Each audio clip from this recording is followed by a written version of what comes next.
Hi guys, isang magandang araw sa inyo mga mahal. Monday afternoon, napadaan nga kami dito ni Mahal sa motor wash at papaliguan na din namin si Damboy. Ilang araw na din kasi itong hindi napapaliguan at kitang-kita naman na madumi na siya at namumuti na nga. Kaya ayan, naghulog na din ng barya dun si Mahal sa box at pinaliguan na nga niya si Damboy. Everyday naman kasi natin tong ginagamit kaya kailangan i-maintain din natin yung kalinisan niya. Hindi na nga natin siya napapalitan ng mga parts tapos hindi pa natin siya lilinisan. Eh di kawawa naman yung mga motor natin kapag ganun. Saglit lang naman yung nilinisan ni Mahal tapos after nyan umalis na din kami at dumiretso kami dito sa bahay sa Naratres. Nakita ko nga na medyo makalat yung tindahan ni Mama sa loob kaya nilinisan ko na lang din habang wala naman kaming ginagawa. Story time, naalala ko nga guys nung bata pa ako, share ko lang sa inyo. Mahilig ako nun magtinda-tinda dito sa tapat ng bahay namin. Nagtitira ako ng mga barya galing sa baon ko noon. Tapos kapag nakabuo na ako noon ng 20 pesos, bibili ko na yun ng isang balot na candy. Tapos ibebenta ko dito sa tapat ng bahay namin. Tapos alam nyo ba mga mahal, pumupunta ako nun sa kusina namin, naghahanap ako dun ng mga isang buong bawang, isang buong sibuyas, tapos ibebenta ko din.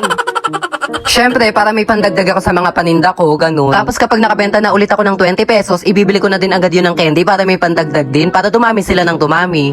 Fast forward, nakauwi na nga kami nito ni Mahal. Naisipan ko na nga na itupi at ihanger na to isa-isa yung mga damit namin na pinalondre namin kahapon. Kitang-kita nyo naman mga mahal na sobrang siksika na yung mga damit namin dito sa isang Durabox. Sa sobrang daming damit na kasi ni Mahal, hindi na talaga magkasya dito at pinipilit ko na nga lang pagkasyahin lahat. Ewan ko ba dyan kay Mahal, sobrang daming damit pero pili lang yung mga sinusuot niya. Hindi niya sinusuot yan lahat. Sabi ko nga sa kanya, kapag hindi niya sinuot yung iba dyan, ako ang magsusuot at ako din yung gagamit. Nasasayang lang kasi natatambak, naluluma ng hindi nagagamit.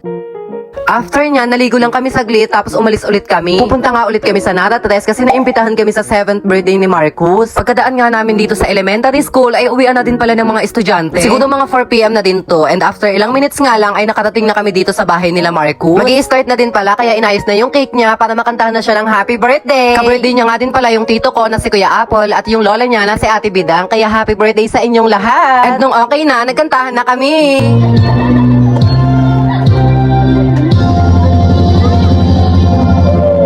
Happy 7th birthday, Marco! And binigay ko na nga din yung gift namin sa kanya. Sobrang sweet nga ng batang yan, tapos magalang pa. Pag nakikita niya nga ako lagi dito, lagi siyang nagbe-bless sa akin. Anyway, happy birthday ulit sa'yo, Marco! Mag-aral ka ng mabuti. Anyway, kumuha na nga kami dito ni Mahal ng pagkain. Nagsandok na nga pala dyan si Mahal ng spaghetti, tapos sa akin naman, pansit yung kinuha ko. Tara kain tayo, mga mahal. Thank you Lord sa lahat ng blessings. Fast forward, gabi na nga nung mga oras na to at dumiretso naman kami dito sa printing shop. Magpapaprint lang kami dito ng project ni Nene sa school na kapatid ni Mahal. Pagkadating ko nga dito ay meron pang ibang nagpapaserox at nagpapaprint kaya naghintay-hintay muna ako. Tapos nakita ko din pala dito yung kaklase ni Nene na nagpapaprint din ng project nila. Kaya ayan, habang naghihintay kami ay chinika-chika ko muna siya. And bibitinin ko nga pala muna ulit kayo mga mahal. Hanggang dito na lang muna. See you on my next vlog guys. Paki-comment naman kung taga saan kayo para alam namin kung saan umabot tong video na to. Maraming salamat sa inyong panonood. God bless.